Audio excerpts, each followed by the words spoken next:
नमस्कार, the India top देख रहे हैं आप। वीआईपी के प्रमुख मुकेश सहनी इन दिनों लगातार चर्चा में हैं। सबसे पहले वो चर्चा में तब आए जब वो उत्तर प्रदेश गए और उनके कार्यक्रम को रोक दिया गया।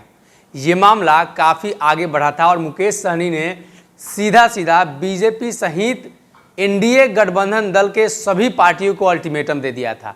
यूँ कहें तो सीधे तौर पर एनडीए गठबंधन दल के सर्वदलीय बैठक में शामिल नहीं हुए थे और साथ ही साथ उन्होंने सीधे तौर पे कह दिया था कि जो लोग पर्दे के पीछे से काम कर रहे हैं उस पर्दे में हम आग लगा देंगे। ये मामला मुकेश सहनी के उत्तर प्रदेश चुनाव से जुड़ा हुआ है। मुकेश सहनी वीआईपी पार्टी के प्रमुख हैं और उत्तर प्रदेश में चुनाव लड़ना चाहते हैं और साथ ही साथ उन्होंने फूलन देवी की प्रतिमा वहाँ लगवाई और उसके बाद प्रशासन ने उनकी प्रतिमा को स्थापित नहीं करने दिया और साथ ही साथ मुकेश सहनी का जो कार्यक्रम था वाराणसी में उसे भी रद्द कर दिया गया। मुकेश सहनी को एयरपोर्ट से ही लौटा दिया गया था। ये सारी बातें आप जानते हैं, लेकिन अब मुकेश सहनी को लेकर उत्तर प्रदेश से एक बड़ी खबर आ रही है कि मुकेश सहनी के ऊपर स्टिंग हुआ है और इन सभी स्टिंग में एक खुलासा हुआ है जिस खुलासे के माध्यम से मुकेश सहनी के लिए मुश्किलें बढ़ सकती है।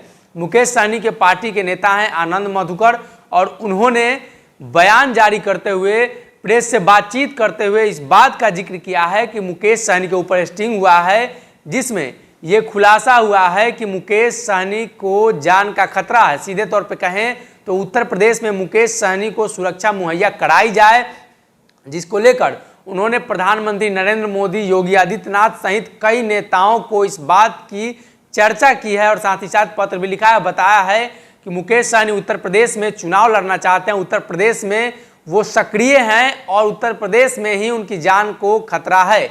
यह स्टिंग ऑपरेशन में खुलासा हुआ है। अब देखने वाली बात यह होगी कि लगातार मुकेश सहनी उत्तर प्रदेश चुनाव को लेकर सक्रिय थे और इन सक्रियता के बीच उनको लेकर जो बड़ी खबर आ रही है कि उनकी जान को खतरा है और साथ ही साथ मुकेश सहनी बिहार सरकार में मंत्री भी हैं, मत्स्य संसाधन सहित कई अन्य मंत्रालय संभाल रहे हैं। मुकेश सहनी एनडीए गठबंधन दल के हिस्सा है और वो उत्तर प्रदेश में इंडिपेंडेंट चुनाव लड़ना चाहता है। 165 सीट के आसपास उन्होंने ऐलान कर दिया है और उन्होंने कहा है कि हमारी जाति और उपजाति मिलाकर 16 से 17% हमारी आबादी है उत्तर प्रदेश में, जिसको लेकर वो चुनाव लड़ रहे हैं। साथ ही साथ उन्होंने विजन भी क्लियर कर दिया है कि वो उत्तर प्रदेश में चुनाव अपने जाति यानी अपने समाज, निषाद समाज को आरक्षण दिलाने को लेकर लड़ रहे हैं। जो लोग उनके इस आंदोलन में साथ आएंगे उनका स्वागत है और जो लोग साथ नहीं आएंगे उनका भी स्वागत है। सीधे तौर पे उन्होंने अकेले अभी तक चुनाव लड़ने का ऐलान किया है। गठबंधन की बातें अभी तक निकलकर सामने नहीं आई हैं और साथ ही साथ बीजेपी उत्तर प्रदेश में किसी को गठबंधन में रखने के मूड में नहीं। अब मुकेश सहनी के लिए एक खतरे की घंटी है, एक बुरी खबर है उनको लेकर।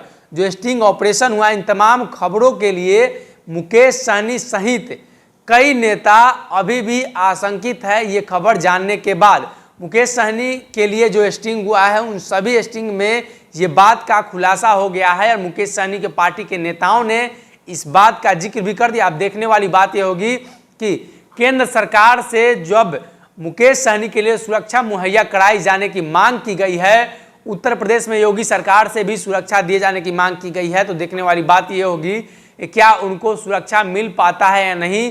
हालांकि मुकेश सहनी उत्तर प्रदेश में लगातार उत्तर प्रदेश चुनाव तक सक्रिय ही रहेंगे, उनका आना जाना लगा रहेगा। ऐसी स्थिति में बिहार सरकार में मंत्री भी हैं तो उनको सुरक्षा को लेकर एक बड़ी जिम्मेदारी उत्तर प्रदेश सरकार की भी बन जाती है कि किसी राज्य के मंत्री हमारे प्रदेश में आ रहे हैं तो उनकी सुरक्षा को लेकर भेदभाव नहीं किया जाना चाहिए। अब देखने वाली बात यह होगी कि क्या कुछ इस सुरक्षा को लेकर निकलकर सामने आता है, उनको सुरक्षा मिल पाती है नहीं। अभी तो सुरक्षा को लेकर पत्र ही लिखा गया है और मुकेश सहनी के बारे में देखना यह होगा कि क्या उत्तर प्रदेश चुनाव को लेकर किसी पार्टी के साथ उनका गठबंधन होता है या नहीं। आप बने रहिए हमारे साथ। बहुत बहुत धन्यवाद।